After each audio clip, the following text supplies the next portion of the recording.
जय जगन्नाथ सांग मैंने स्वागत करुच्ची मो यूट्यूब चैनल बीएन स्टोरी को आपण महाप्रभु विश्वनंता जगतरनाथ जगन्नाथ लीला अत्यंत रहस्यमय।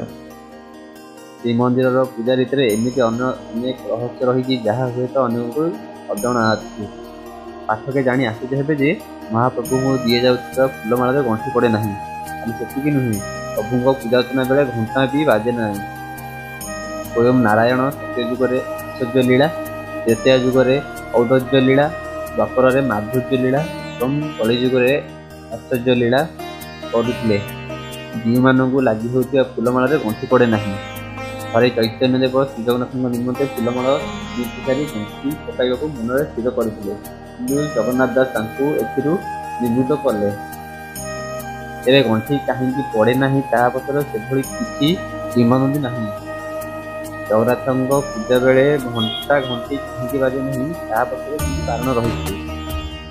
यह कहुए जे मोगल सम्राट औरंगजेब निर्देश में कटकर सुबेदार एकरम खां 1792 मसीहा मे मासरे श्रीमंदिर उपर आक्रमण करते। नकली विग्रह मानू असली भावी से अपरपक्षे विमला मंदिर पूजक मैंने लुचि लुचि जाई घंट और घंटा न बजाई भोग करुले, जहाँफल कि मंदिर में ठाकुर अच्छी कहीं जापर ना।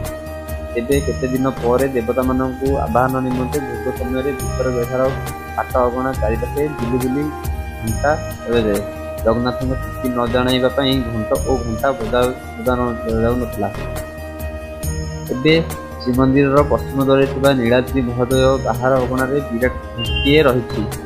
पछरे एक लोककथा रही। अनेक दिन तले जड़े ख्रीष्टियान नाविक कैप्टेन जहाज नहीं समुद्र यात्रा करुले। से कौन देशर ख्रीष्टियान चर्च निमंते जर्मान निर्मित एक पितल घंटी नहीं जाऊे। समुद्र मध्य एक बड़ 3 मास जहाजर आग भाग को आक्रमण करुला। जहाज बुड़वा निश्चित बोली कैप्टेन जापारे। यही समय जहाज जड़े पुराणा ओडिया कर्मचारी श्रीजगन्नाथ गोटे फोटो बाहर कर धूप दे पूजा करने संगे संगे प्रार्थना करुले। कैप्टेन यह देखी ओडिया कर्मचारी पूजा अर्चना करते। महाप्रभु को प्रार्थना करुवा बेले हठात 3 मासटी खंड विखंडित हो जाता। जहाज आगे जल रक्त लाल हो जाता।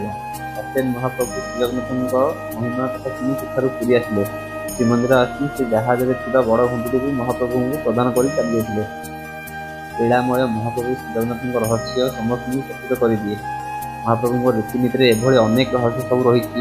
अनेक गवेषक अनेक गवेषणा कौन गवेषक एजाए महाप्रभु सब रहस्य उन्मोचित कर। आसतु आम समस्ते कहवा जय जगन्नाथ।